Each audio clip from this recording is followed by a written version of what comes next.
Welcome, everyone. My name is Renee Long, one of the social media specialists and webinar coordinators here at the American College of Healthcare Sciences. Joining me today behind the scenes for all our technical needs is Dominic Aiello, the other social media specialist and webinar coordinator here at ACHS. It's my pleasure to welcome you to today's ACHS Info Session webinar, Pain Points of the Graduate Admissions Process, with our Senior Admissions Advisor, Amanda Heller. Just a few housekeeping items before we get started. First, let's make sure everyone can hear me. If you can hear me, go ahead and type a hello, hi, how are you into the chat box on the left-hand side of your screen. All right. Hi, Devin. How's it going? Hello from Greece. All right. Good thing everything is working. Also, you may have noticed that your line has been muted. We are recording today's webinar, and this helps ensure we can clearly hear our presenter. We will have a Q&A period at the end of the call, so if you have questions as we go, type them into the chat box, and myself or Amanda will either answer questions as we go or answer them at the end. If there are questions that require a little bit more in-depth discussion, we'll be sure to follow up with you after the webinar. And now I'll go ahead and turn the webinar over to Amanda. Welcome, Amanda. You should now have control of the webinar, and we are seeing your screen. Hi, this is Amanda with ACHS. I'm the Senior Admissions Advisor here at the college, and I'm going to be talking to you guys about graduate school and how the application process works here at the college. If you have questions as we go, feel free to type them in, and depending on where we're at, I may stop and answer them, or we can wait till the end. Sound good? Okay, a little bit about our college in case you haven't visited the website yet. We are one of the only accredited holistic health colleges in the U.S. We're nationally accredited with the DETC, that's the Distance Education and Training Council, and our accreditation is recognized by the U.S. Department of Education and the Council for Higher Education Accreditation.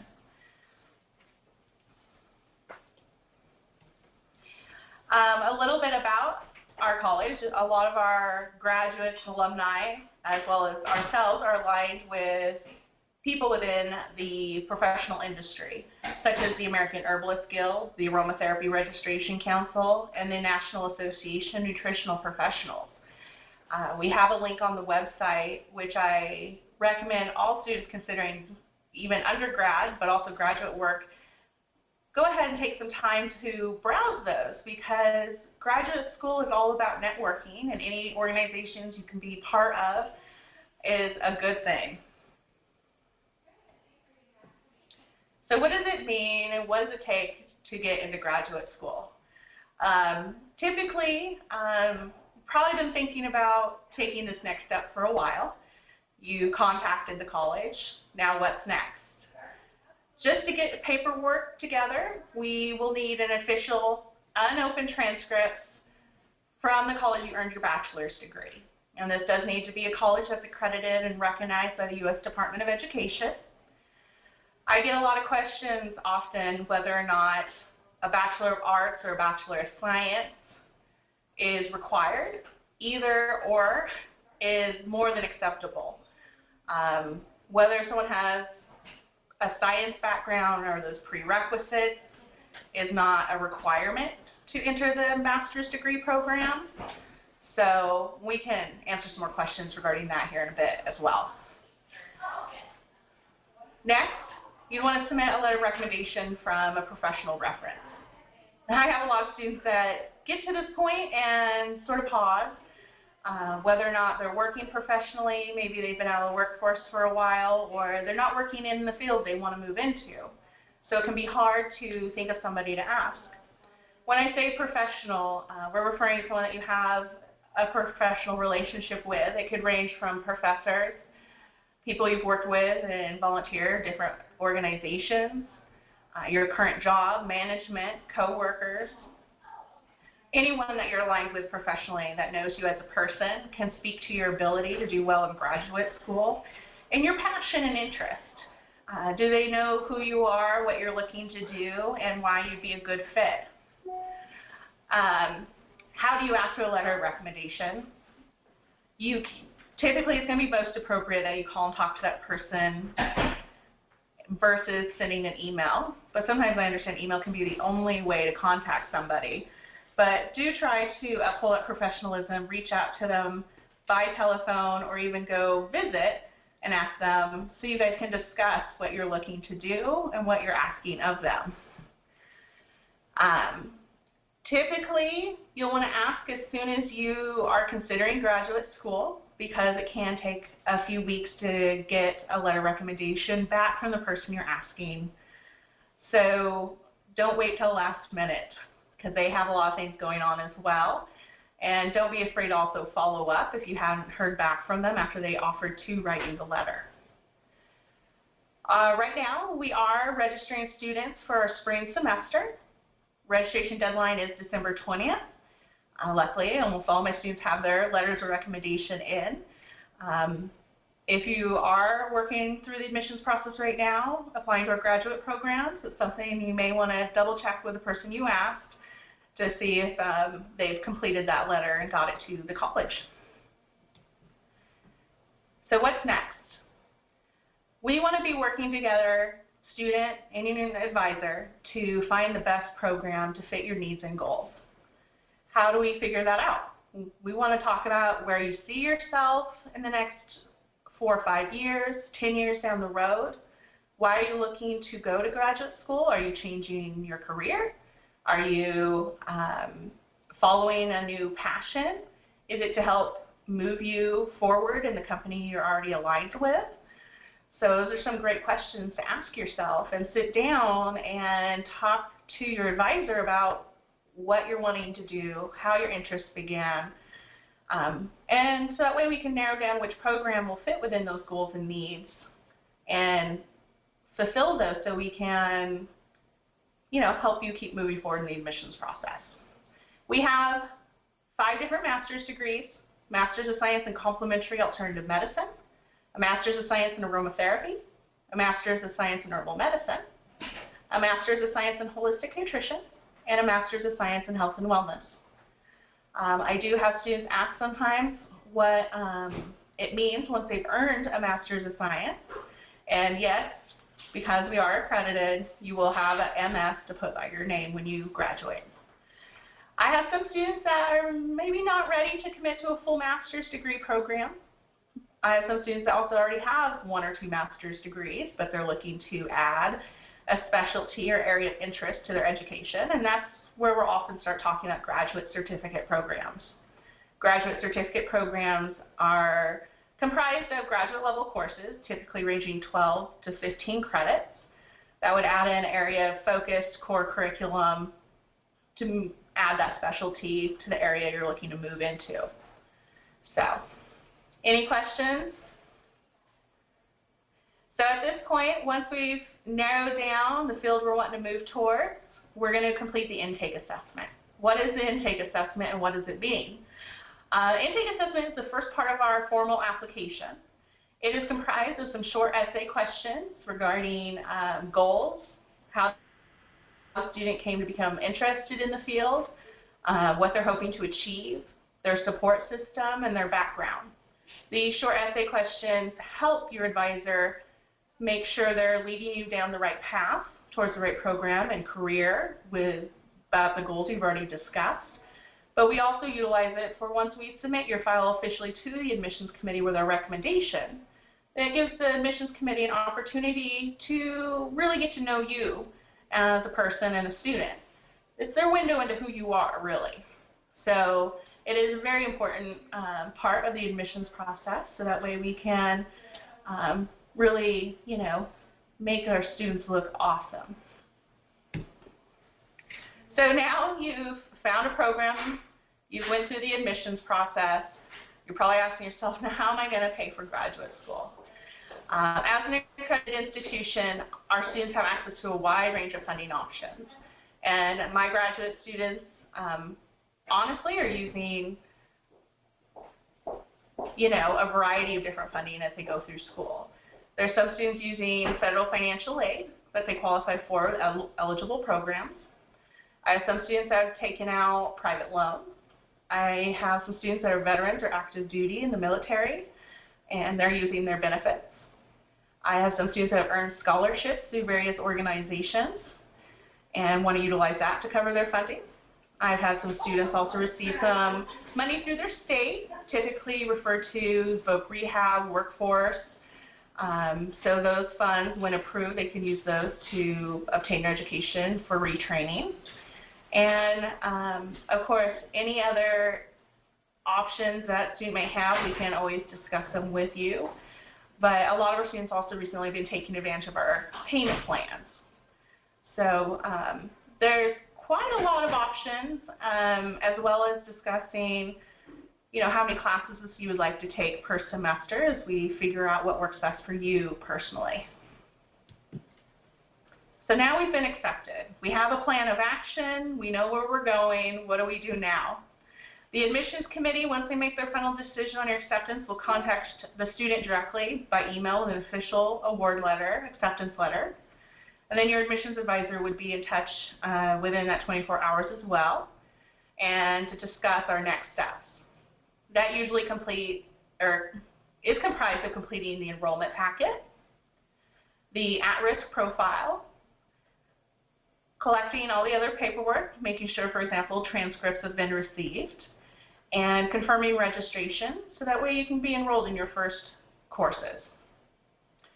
A lot of students ask what the risk profile assessment is. Like, why do I have to take it? How does this fit in? We have each student complete it before they're enrolled in classes. Academics has put together a series of questions regarding a student's educational background and interest and concerns.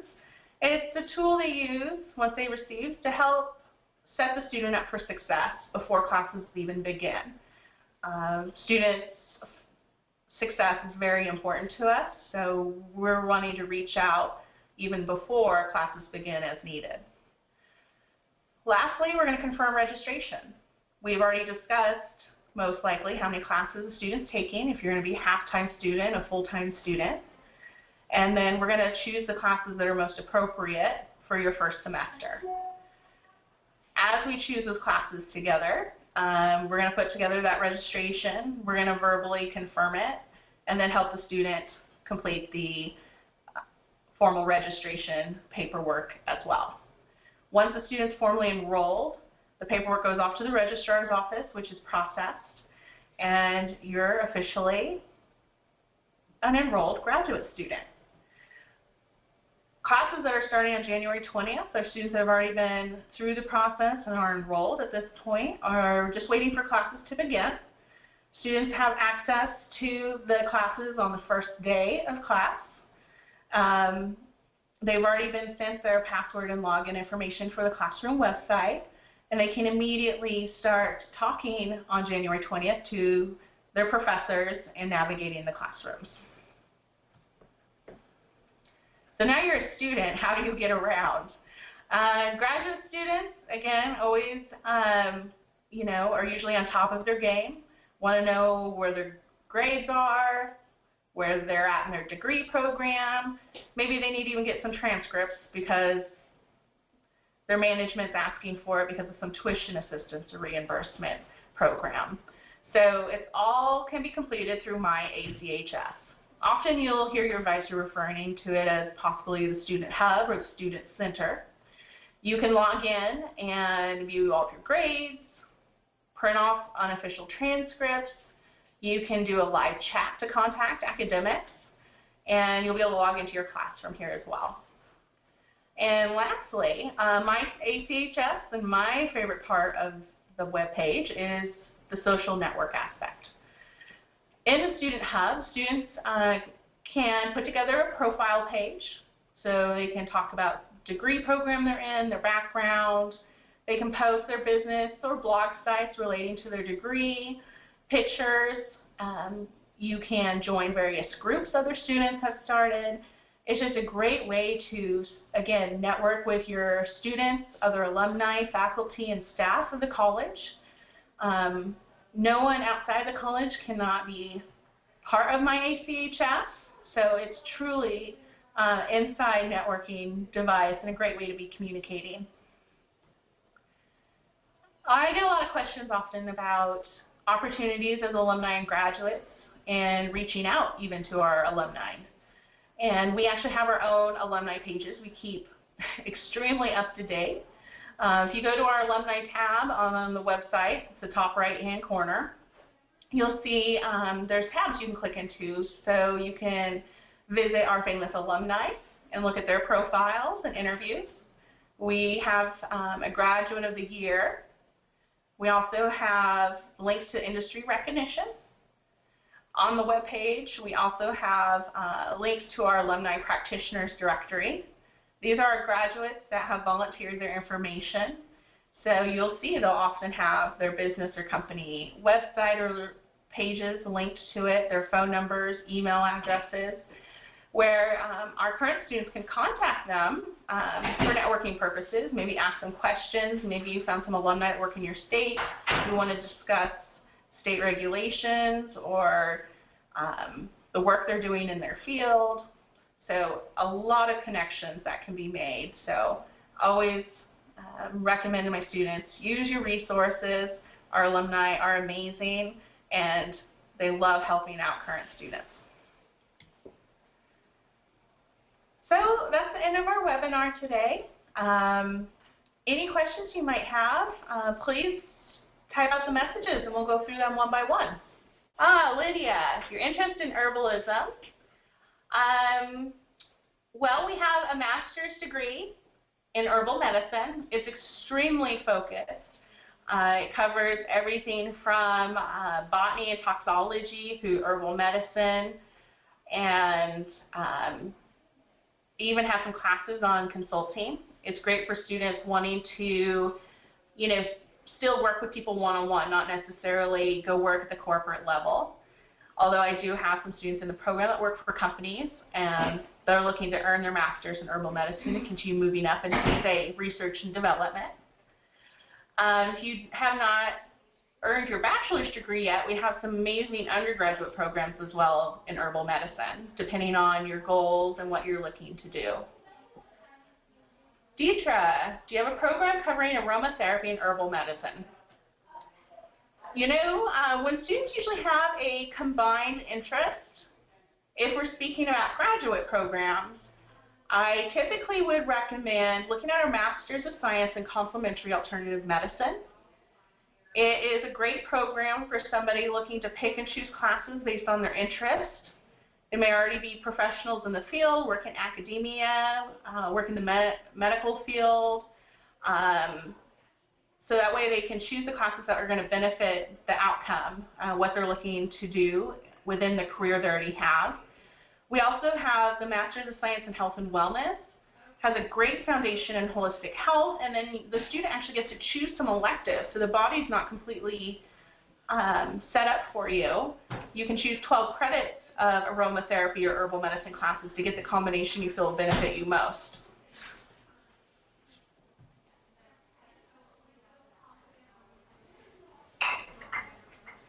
Let's see. What career opportunities are available with these degrees?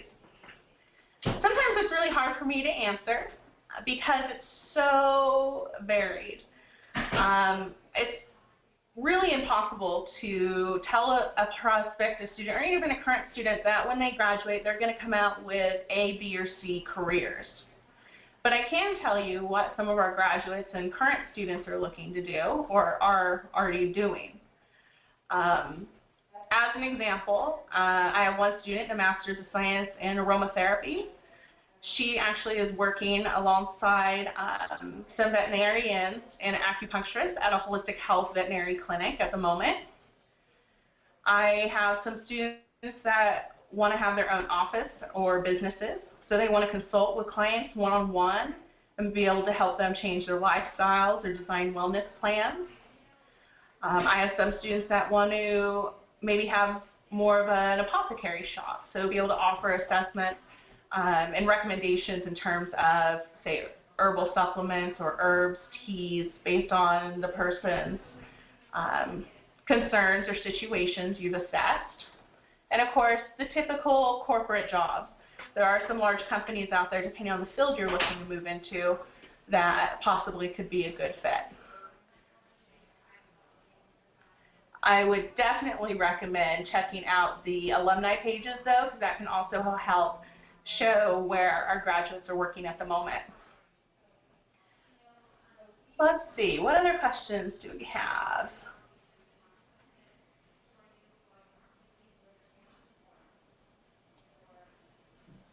Babita, you got cut off from the webinar. Actually, we will be able to provide a recording later, so you can email me. I'll type in my email address again and be able to provide you that link once we've posted that.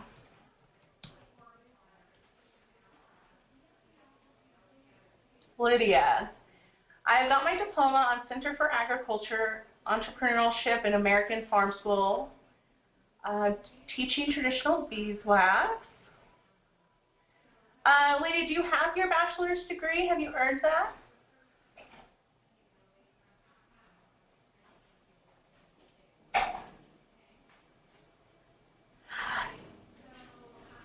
Oh, in marketing. Okay, perfect. Lydia, yeah, if you already have your bachelor's degree, you meet those minimum requirements. With your background, I guess the question would be when figuring out what program might be the best fit, it might be best for us to set up a one-on-one time to discuss your background that you had just shared with me so we can talk about also where you're looking to go. Does that sound like a plan, Lydia? I'd love to get an email from you. You can provide your phone number and we can schedule a one-on-one discussion. And then we have one other question. Let's see here. Can you do a dual degree? I actually get this question a lot. Graduate students are not allowed to do dual programs. What I often recommend, though, if a student has varied interests, for example, I have a student in the Master's of Science in Holistic Nutrition that also has an herbal medicine interest. Typically what I'll recommend, instead of spending a lot of time doing 2 full degree programs, is go back and consider our graduate certificates. Those are shorter programs that will be able to show that you earned, you know, and take very specific classes in a very specific field, so you could add in that specialty on your resume without committing to another year or 2 of schooling. Okay, well, if there's no other questions, I'll go ahead and pass the webinar over to Renee. She can, she's going to finish things up. And Deneen, I would love if you could send me a quick email or your number. Maybe tomorrow we can discuss your specific questions on what 2 programs that you're interested in. That way we can narrow that down with your questions. Does that sound good? No problem, Deneen. Thank you guys so much for listening today, and we look forward to working with you. And that's about all the time we have for today, everyone. Thank you for all your great questions, but please feel free to email Amanda or your admissions advisor with any follow-up questions you may have. Thank you so much, Amanda, for an interesting and informative talk, and thank you, everyone, for attending. Also, keep an eye out for an email which will go out tomorrow with a free recording of today's webinar, and please make sure to stay subscribed to the ACH webinar email list to receive future announcements about our ACHS info sessions, our master lecture series, and other ACHS webinars. You can also like us on Facebook at www.facebook.com/ACHS.edu and follow us on Twitter at ACHS.edu for further webinar announcements, college events, and holistic health news.